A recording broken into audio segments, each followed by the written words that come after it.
tardes, doctora Ruglor. Voy a hablar sobre las estructuras del cerebelo y sus conexiones. Dice que el cerebelo se compone de una cobertura externa de sustancia denominada corteza y de una sustancia blanca interna, incluidas en las sustancias blancas de cada hemisferio. Existen tres masas de sustancia gris que forman los núcleos intracerebelosos. Entre las estructuras de la corteza del cerebelo tenemos la capa molecular, la capa de células de Purkinje, la capa granular, áreas funcionales de la corteza cerebelosa, los núcleos intracerebelosos, el núcleo globoso y la sustancia blanca. Ya. Se dice que la sustancia gris, que es la que tenemos en esta parte, corresponde a aquellas zonas del sistema nervioso central de color grisáceo integradas principalmente por somas neuronales y axones carentes de mielina.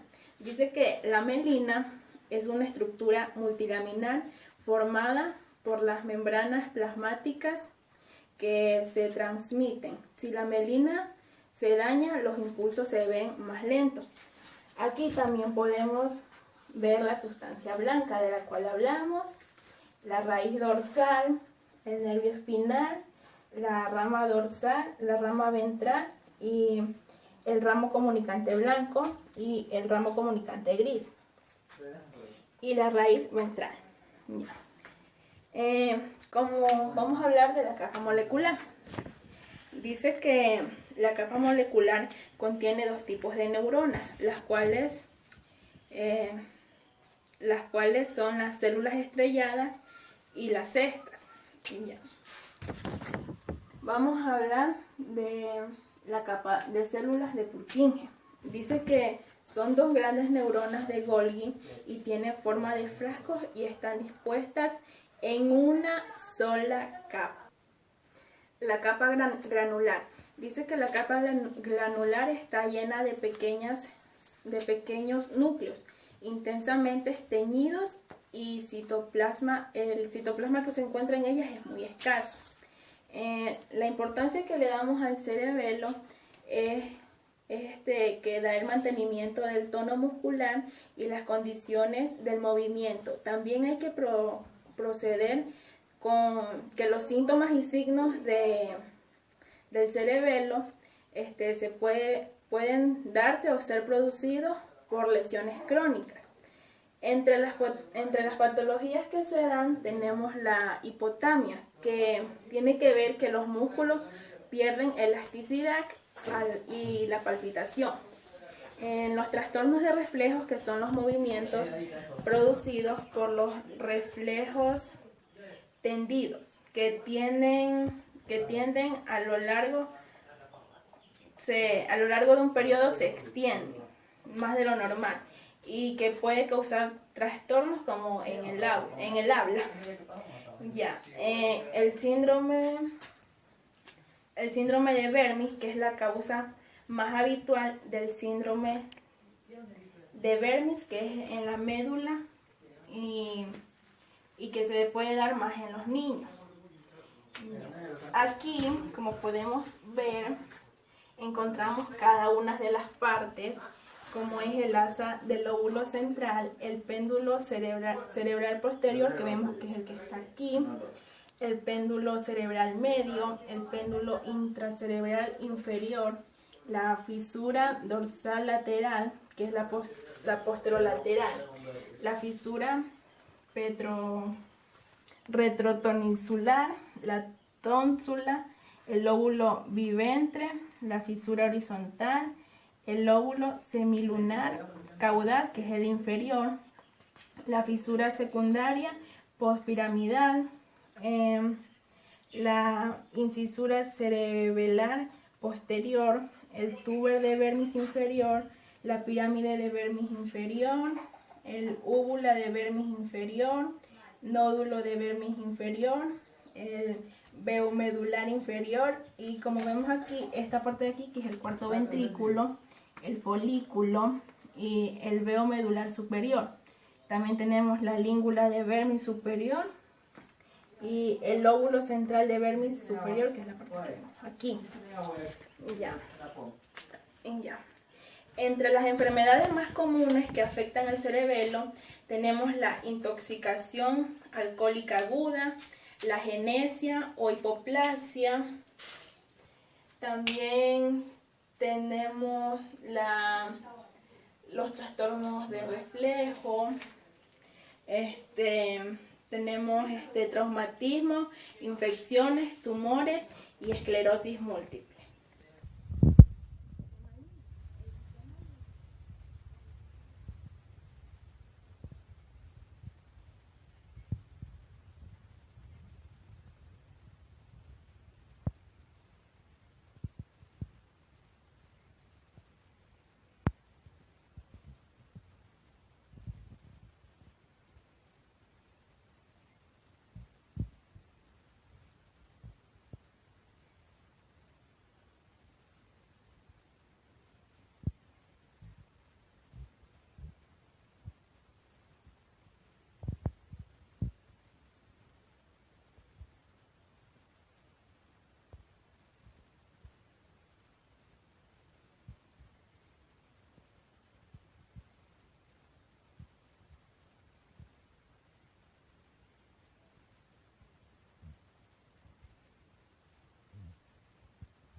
Entre las estructuras del sistema límbico encontramos el hipocampo, que es el que vemos aquí. El hipocampo lo encontramos en la parte lateral del lóbulo temporal. La amígdala cerebral, que es la que vemos aquí señalada, ella es una masa de neuronas que se forman o están localizadas en los lóbulos temporales, y esta formación está relacionada con la formación y el almacenamiento de memoria asociados a hechos o acontecimientos. También tenemos el tálamo, que es una estructura cerebral situada encima del hipotálamo. Todos estos estímulos sensoriales pasan por esta zona de nuestro sistema límbico para ser derivados a zonas más específicas, como puede ser el hipotálamo. El hipotálamo es un pequeño elemento de nuestro sistema nervioso emocional y que es muy importante, para la gestión y coordinación del equilibrio de nuestros cuerpos.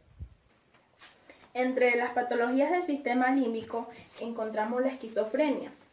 Dice que los síntomas de la esquizofrenia incluyen alteración crónica del pensamiento y que puede dar un retrasamiento emocional a las personas. También encontramos la encefalopatía límbica, que suelen presentarse en las propiedades de la memoria a largo plazo. También pueden ser cambios en la conducta o en algunos casos extremos pueden ser convulsiones. También encontramos la epilepsia psicomotora. Dice que las neuronas situadas en la zona del hipocampo, el hipocampo que lo vemos que está aquí, las neuronas situadas en él, pueden ser lesiones.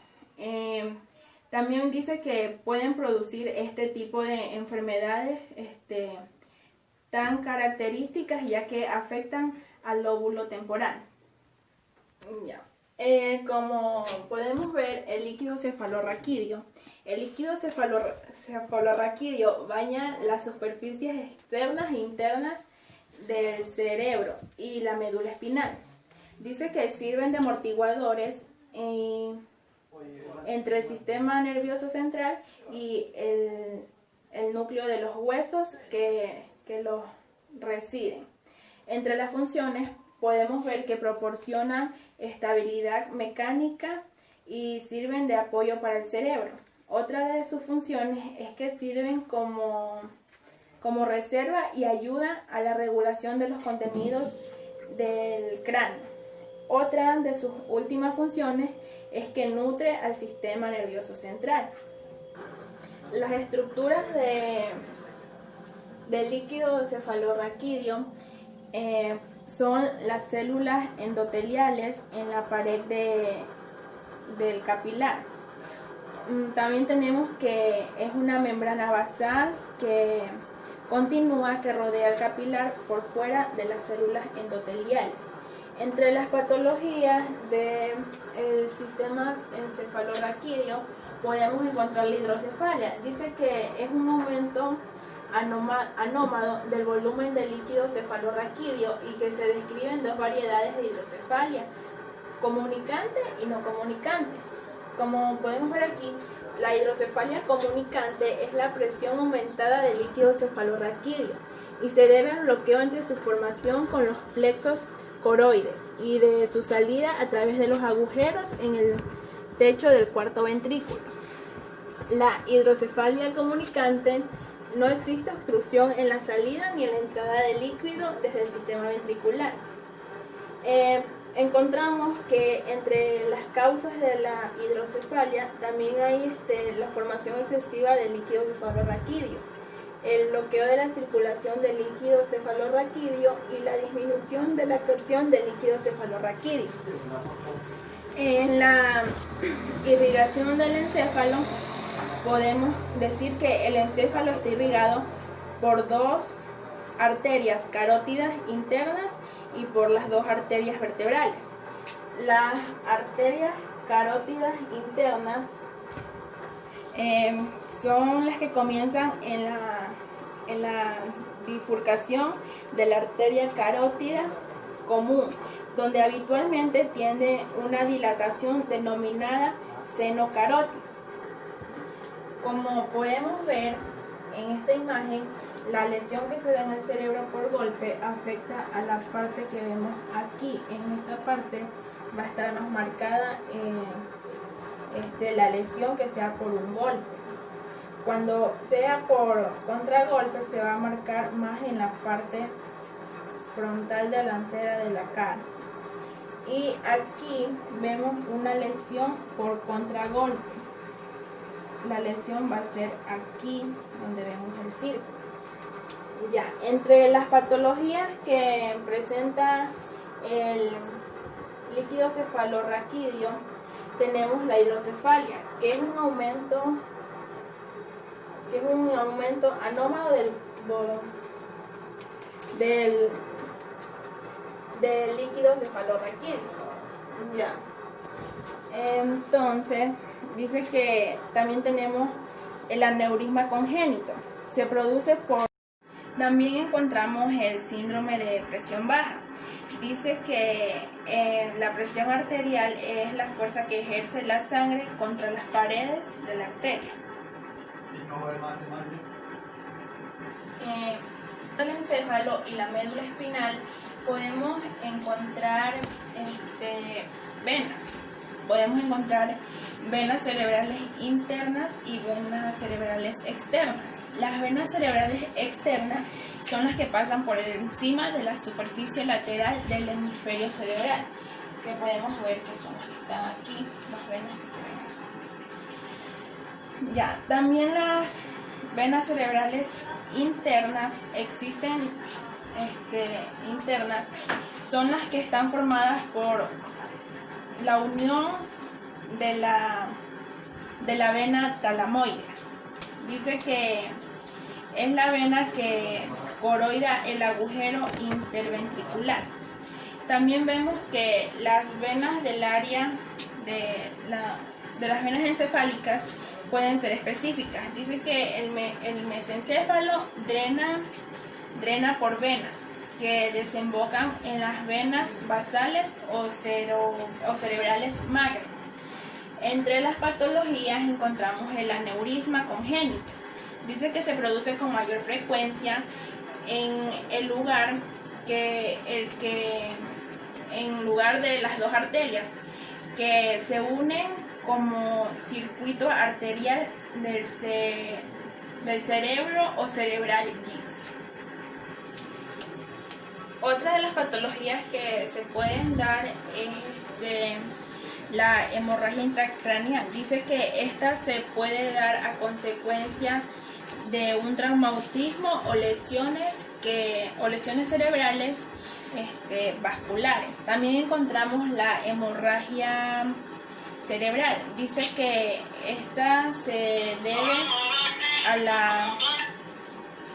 la pérdida de una arteria. Dice que esto afecta mucho más a las personas que sufren de hipertensión o son pacientes hipertensos.